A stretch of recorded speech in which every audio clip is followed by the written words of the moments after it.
Stenography Hindi के डिक्टेशनों के नियमित अभ्यास के लिए यह चैनल बनाया गया है। आपकी सफलता ही इस चैनल का उद्देश्य है।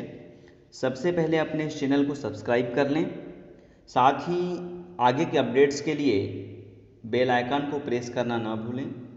डिक्टेशन का समय 5 मिनट। Ready, start. प्रशासन का यह कर्तव्य हो जाता है कि वह सतर्क रहे और अधिकारी लोग अपने को निष्पक्ष रखें, किंतु जो जनता के अंदर एक गिरावट आती जा रही है वह भी एक देखने की बात है। इसलिए मैं चाहता हूँ कि सरकार कोई ऐसा प्रयत्न करे जिससे कि भ्रष्टाचार को रोकने के लिए जो लोगों का नैतिक स्तर ऊंचा होना आवश्यक है उसको ऊंचा किया जा सके। उसके लिए जो भी वह कर सके करें। मुझे कहना तो बहुत कुछ था, लेकिन चूंकि मेरा समय समाप्त हो गया है, अब मैं और कुछ नहीं कहूँगा।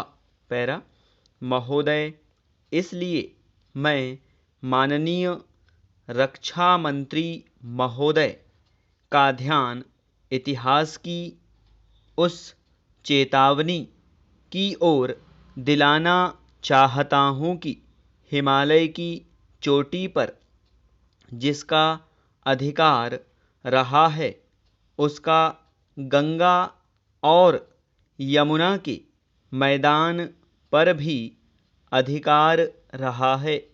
हम इस आशा में नहीं रह सकते कि हम दुश्मन को हिमालय की चोटी से उतरने दें और फिर मैदान में उसका मुकाबला करें।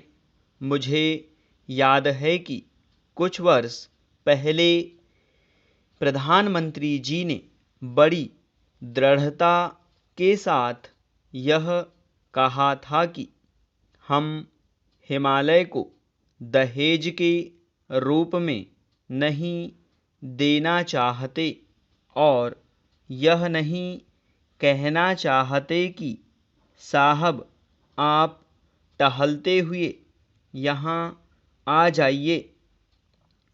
हम नहीं चाहते कि वहाँ पर कोई मुकाबला ही ना हो।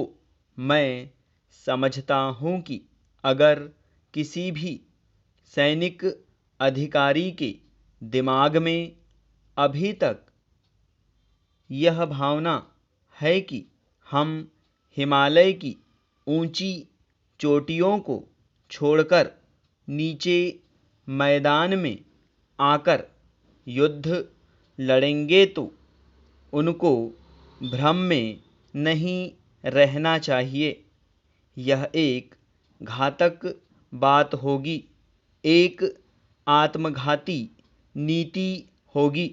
अगर एक बार चीन का हिमालय की चोटियों पर कब्जा हो गया तो चाहे वह बाद में नीचे हम पर हमला न भी करे, किंतु वहाँ से हम उसको कभी नहीं हटा सकेंगे।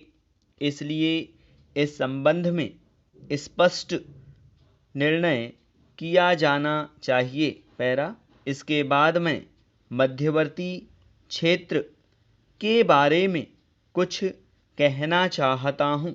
पिछली बार जब चीन ने बड़े पैमाने पर आक्रमण किया था तो लद्दाख में और पूर्व के अन्य इलाके में किया था।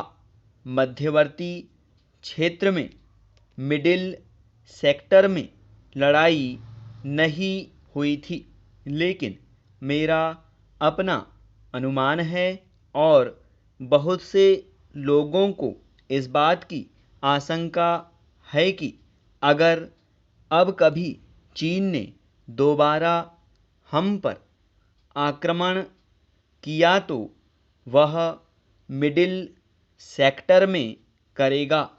इसके कई कारण मालूम पड़ते हैं। स्टॉप। अब अपने लिखे गए डिक्टेशन को 5 मिनट या इससे कम समय में पढ़ने का अभ्यास करें।